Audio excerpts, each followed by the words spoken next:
For his 9th birthday, Danny's grandma gave him an odd gift. A porcelain clown, old and delicate, with glassy blue eyes and a frozen grin stretched too wide. "It's an antique," she told him with a wink. "Been in the family for years. Now it's yours." Danny didn't like it. The clown's smile looked wrong. Its painted red mouth curled up too high, almost touching the hollow eyes that seemed to stare through him. But not wanting to hurt Grandma's feelings, he thanked her and took it home.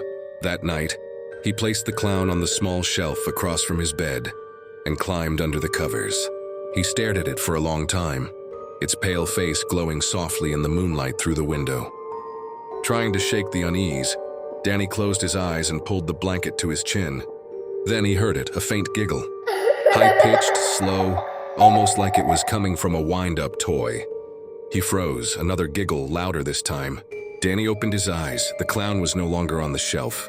Before he could move, the sound of tiny porcelain feet tapping softly on the wooden floor made his blood run cold. Tap, tap, tap. Through the thin fabric of his blanket, Danny saw a shadow dart across the room. Quick, jittery movements, almost too fast to follow.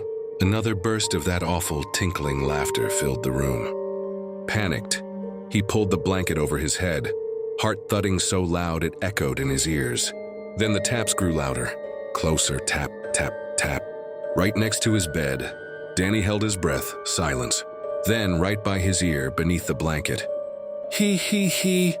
The last thing he felt was the cold, brittle hand gripping his ankle through the blanket and pulling.